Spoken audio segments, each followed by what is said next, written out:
didn't see you there. Nice of you to stop in. I'm Cameron Hickey, by the way. And I know what you're thinking. Cameron, that last video you put up was terrible. The field of vision was about the size of your thumb. Are you going to fix that? We want to know what awesome shit you've got in your bags. Well, luckily for you, YouTube viewer, I sure am. About to show you a pretty quick and concise but detailed explanation of what I carry in my bag. So sit down, buckle up, and enjoy the ride. And I'm going to give you a little heads up and a little spoiler alert. Alert. I'm a little ill right now, so if I seem a little sniffly, that's why. If you remember a while back, I said I was still recovering.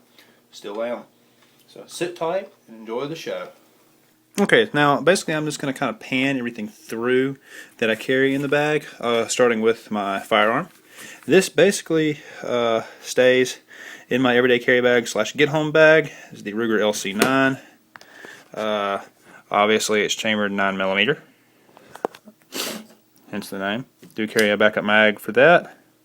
In my bag I also carry spare mags for whatever ammunition, whatever gun I happen to be carrying at the time during that season. It's the Pro Mag brand, but yeah, I've field tested them. They seem to work just fine, the LCP, in case some of you guys are thinking I'm being cheap. I am about to buy more factory mags for it. Fire starting tool, I do carry a Zippo lighter in the bag. Always got to make sure the fuel's in it though. I'm about to put a matchbook in there to go with this. Never hurts to have backup. Pepper spray, because sometimes you just don't need to shoot somebody. So a decent brand of pepper spray. Mag light. About to put some backup batteries in there as well. This is the xenon bulb. I think that's how you pronounce that. It's pretty damn bright. But mag lights are just durable, and that's why I like them. I don't have any cool tactical lights, and I'm just not spending the money that it costs to get a stream light or anything like that right now. Especially if it's not a weapon mounted light. Hooded poncho, just in case I don't want to get rained on, or I need to build a shelter or something walking home one day. There's a small mirror in here. I really don't feel like unwrapping it. And a handkerchief. You can use a handkerchief for a lot of different things.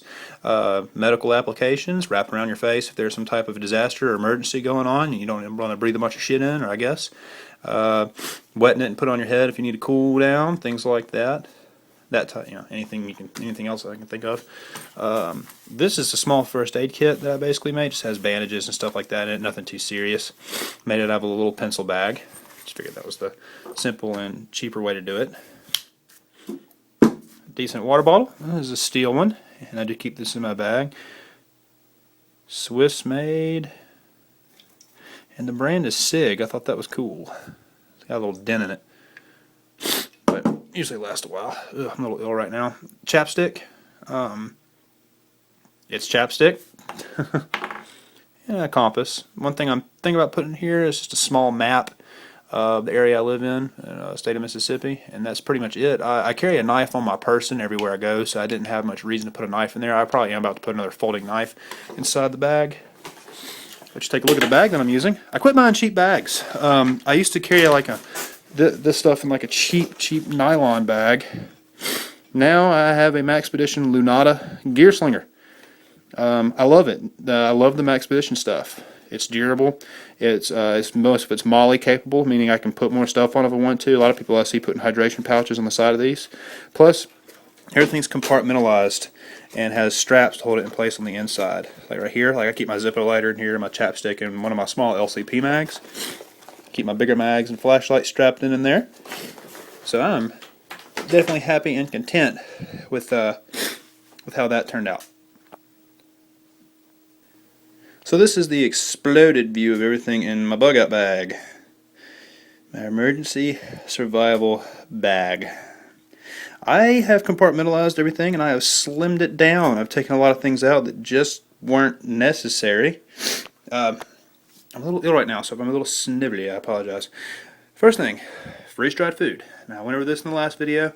The reason I use it is it's lighter than MREs and canned food. It does take water. Mississippi being the wet state that it is, not really a huge issue. Water is pretty easy to find in this state. You need some water to sit tight. It's going to rain on you in a few minutes. Other cliche joke about Mississippi being wet, yada yada yada yada yada. A cup for boiling water in. The way these work, You boil the water, pour it in the bag, and let it sit, and that reconstitutes the freeze-dried food.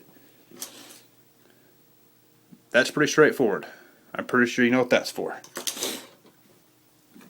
That's a water bottle. I bet you know what that's for. This is pretty cool. It's a small collapsible camping stove. It's also good for emergencies. The fire tabs are inside of it. Basically, you would set that with water on top of it on this with one of these tabs on fire, and you'd have boiling water in just a couple minutes. Water purification tablets. I don't keep a filter in here or a pump because these are lighter. Also, boiling water will also purify it plenty if you have to. It's just lighter, in my opinion. And once again, I keep bottled water in the car. Nice little supply of that in case I need it. Can opener. It's kind of like a rip-off of a P38, basically. It has a little spoon on the end of it also. If I wanted to put on a keychain, I have that option too. Nothing hangs on the outside of my bag. That way I don't lose anything that way. This is something cool Maxpedition sent me when I bought my Vulture 2 bag. This is a deck of tactical playing cards, they claim. See if that'll focus. Tactical field deck. They're all weather cards. Basically, they're just waterproof cards that don't get all wilty and gross and turn to shit. So that'd be kind of cool, I guess. I went ahead and put it in there just because if I'm ever having to survive somewhere, having to leave home and run out of batteries on my phone or iPhone, I guess I can diddle around with those with my friends. Decent knife. That's more for a wilderness application rather than anything else. 2 compasses, just because it always pays off to have a backup compass. I actually ordered a pretty cool pouch from Maxpeditions on the way right now. It's a waterproof map holder that tears away from the actual pouch, and also has a pouch for a compass. I'm going to mount it on the outside of my bag so it's more accessible in case I'm having to walk anywhere. Plus, I really just try to compartmentalize everything as much as I possibly can. A pen, that's pretty clear what that's for. I use it for writing. That's what most people use it for right here. Glow sticks. In case I want to have a rave or anything while I'm trying to survive. And I also have this for the pyrotechnic effect. They're also good for starting fires or signaling people out here as well. Duct tape that I kind of modified to fit in a bag a little better just because you never know you need to fix something with duct tape. Space blanket and an emergency poncho. Could always build shelters with that. That's always helpful. Sleeping in the rain can kind of suck. Moving on to, well, before we move on to that, the Altoid 10 actually has a small wilderness survival kit in it. That's things like fishing line, snare wire. There's a couple matches in it too. I mean, even though I already have other matches in the bag, compartmentalized in another pocket, another one of these pouches over here. This is something that I also have in case it just gets really bad, really, really, really bad. This is an IFAK, individual first aid kit. It's really just made for one person, but it should be good, more than adequate for 3 days. Mil-spec first aid kit there, trauma kit. Backpacker's tarp with some cordage in the back of it. Just a small tarp, 5 by 7 feet.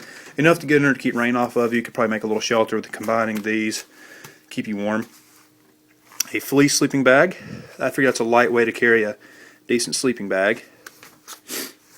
A toiletry kit. I'm bigger on survival as far as all this stuff goes, not so much comfort, but just being clean, being able to brush my teeth, not smelling bad, having toilet paper. There is toilet paper in here. I will never go anywhere without toilet paper. Definitely want that. That's a Condor, no, that's a Voodoo Tactical brand pouch. That is basically tools, knife sharpener, an extra flashlight, extra batteries. The only thing I'm going to add to this kit is matchbooks, because it always pays off to have extra matches. There's also matches in that pouch right there. But I want an accessible matchbook in case I decide to take up smoking or something like that. I don't really have anything as far as it's firearm related in this, because if it's that situation, that's a whole different bug out bag that I have now. I'm yet to design for that. Though I'm thinking about putting a small Hobbies bore kit, or bore snake kit in here for cleaning my guns with if I have to on the run, because the bore snake cleans them so quickly. And plus it's small, compact, I can fit it. I could probably just put it in that pouch actually and have everything I needed. If I just had to unjam my, get all the gum, I guess, out of one of my guns if I had to. But if it gets that bad, that's a whole other kit that I'm going to need. So, but this is basically the one that I would use if I wasn't, I would go armed. I carry a gun everywhere in Mississippi with having my permit and everything, but I wouldn't, make it a central point. I'm more concerned about eating and having something to drink. So, and first aid. I realized in my haste to do all this, I actually forgot to tell you what kind of bag I was keeping all this equipment in. I was keeping it in this one right here. It's the Drago brand 5-day assault pack, and it's decent. Don't get me wrong. It's just a typical backpack, to be honest with you. Semi-compartmentalized inside, just opens at the top. It does have MOLLE straps all the way around it, which is cool. I mean, it's a good bag. Don't get me wrong. There's no way you're putting 5 days worth of supplies in here, and it semi-compartmentalizes inside. Has a place for hook and loop stuff to stick to it, like holsters and stuff. Lots of cool compartments, but just not big enough. And frankly, I'm not really impressed with how these straps attach here. That doesn't seem very sturdy. It's in the new bag. It's a Maxpedition. I am pretty much going through all Maxpedition pouches for everything. I'm about to swap the hydration pouch out with a Maxpedition brand. It's a Condor one. I just kind of like the way the Maxpedition ones attach a little better. I'm probably going to put this back on my Drago brand bag, but this one this one has a clamshell opening, meaning the whole front of it kind of flips open, which makes it easier to get to things. Has a little mesh pocket in here too, along with another big compartment here. So it's just easier to compartmentalize. Plus, you know, I like the way that everything attaches. This seems a lot stronger, a lot thicker, better stitching, and it also has the second strap to kind of take some of the weight off, just those primary stitching. So also hydration pouch compatible. You can put you know, Camelback bladder and stuff in it. So Maxpedition Vulture 2 is the actual model.